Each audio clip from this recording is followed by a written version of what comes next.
कांग्रेस पर निशिकांत दुबे का पलटवार सामने आया है। एग्रीमेंट लेटर जारी कर सवाल पूछा है। 1991 के समझौते का लेटर पोस्ट करके सवाल कांग्रेस से पूछा है। लेटर में सेना के अभ्यास और मूवमेंट की जानकारी देने का जिक्र है। कांग्रेस ने सेना की तैनाती को लेकर समझौता किया। उनकी तरफ से कहा गया कांग्रेस पर देशद्रोह में केस दर्ज होना चाहिए। ये देखिए, ये तस्वीर हम आपको दिखा रहे हैं। निशिकांत दुबे की तरफ से जो पोस्ट किया गया है लेटर, उसकी तस्वीर, और इसी को लेकर कांग्रेस से सवाल पूछे हैं। 1991 के समझौते का लेटर पोस्ट करके कांग्रेस से सवाल पूछा है। लेटर में सेना के अभ्यास और मूवमेंट की जानकारी देने का जिक्र है।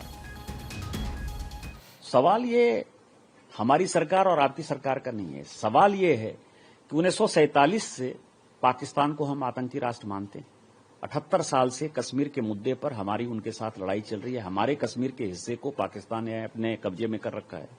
उसके बाद जो आप कंसेशन देते रहे, 1950 में नेहरू लियाकत समझौता हो, 1960 का सिंधु जल समझौता हुआ, 1975 का शिमला एग्रीमेंट हुआ, और उसके बाद 1991 में तो आपने हाथ ही काट दिया कि हमारी आर्मी, कोई भी देश का डिफेंस सिस्टम कैसा काम करता है, हम पार्लियामेंट के अंदर भी डिफेंस के ऊपर चर्चा नहीं करते हैं।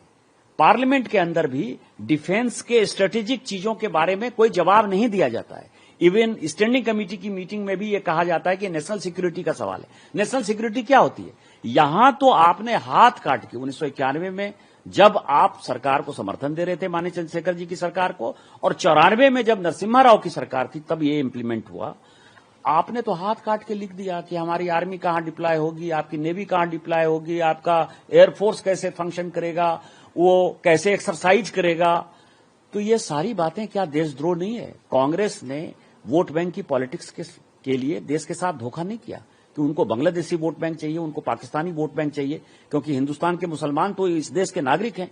उनको पता है कि उनके कब्जे में नहीं आने वाले हैं। ऐसा वोट बैंक जो किराएदार बना हुआ है, उस कारण से किया। और मुझे लगता है कि भारत सरकार को इसके ऊपर जो है देशद्रोह का मुकदमा चालू करना चाहिए, और इस एग्रीमेंट के ऊपर जो एग्रीमेंट बनाने वाले थे, करने वाले थे, उनके ऊपर वो जिंदा है या नहीं जिंदा है, वो उनका अपना सवाल है। लेकिन किस परिस्थिति में हुआ, ये देश को बताना चाहिए और कांग्रेस के ऊपर एफआईआर करना चाहिए। क्या आप सरकार